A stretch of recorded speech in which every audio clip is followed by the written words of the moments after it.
Bastos ka? Wala kang galang sa magulang mo? Ganyan ka ba pinalaki ni Ipeng, ha? Ha? Yan ba tinuro niya sa'yo? Ang maging lapastangan sa magulang mo? Ay, pasensya na po kayo. Hindi ko naman po gusto yung ginawa ko sa'yo eh. Hindi ko na po maintindihan kung bakit kailangan niyo magtago sa akin. Tumigil ka! Wala kang alam, kaya wag mo akong huhusgahan! Akin!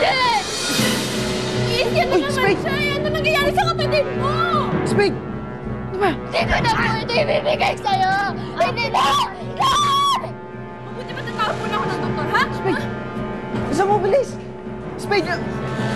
Bakit? Ganyan din. Anong nangyari? Parang sinasabihan Spade! ni Spade eh. Ha? Bigla ito gumagalaw na mag-isa.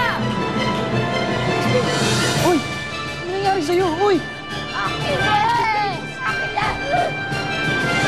Hawa ka kay Spade! Ready na siya. Ano pong ginawa niyo? Wala. Wala akong ginawa. Eh, bakit po ganun? Maawa ka kasi. Sa akin hindi ka naawa? Sa akin na sarili mong ina? Ha? Gusto mo bang bumalik sa akin ng sumpa? Gusto mo bang maging tudulit ang nanay mo? Ay, nananakit na tayo ng tao eh.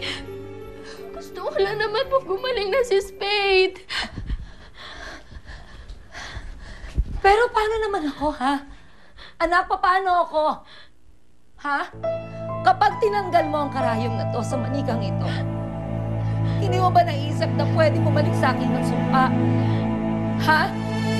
Na pwede ako maging tuhod ulit? Gusto mo ba yon? Ako naman na mawawala sa'yo? Ha? Hindi ba ako mahalaga sa'yo, anak? Sino ba ang mas mahalaga sa'yo? Si Spade o ako na yung ina nagbigay sa'yo ng buhay? Mamili ka. Mamili ka!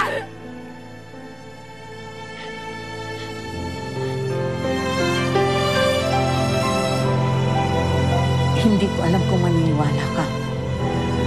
Pero walang magagawa ang ospital sa sakit niya. So, totoo pong kinuulam siya?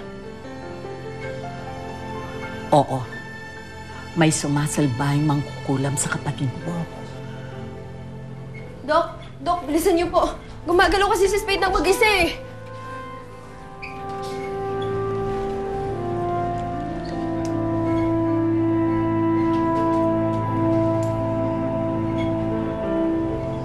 Normal naman ang vitals niya. Wala akong makitang signs na inatake siya.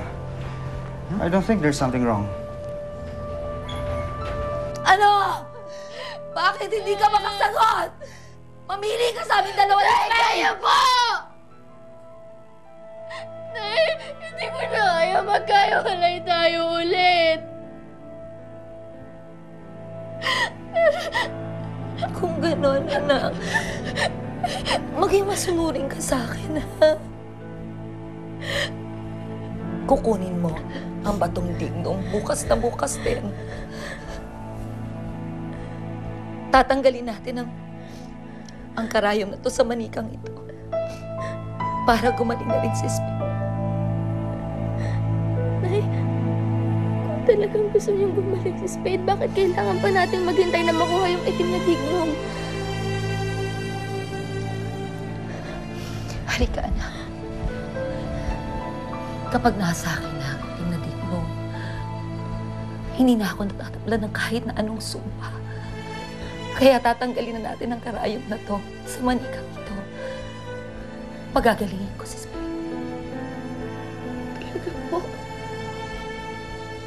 Oo, anak. Pagagalingin ko si Spade. Basta ipangako mo lang sa akin na susundin mo ang lahat ng utos ko. Apo, Nay.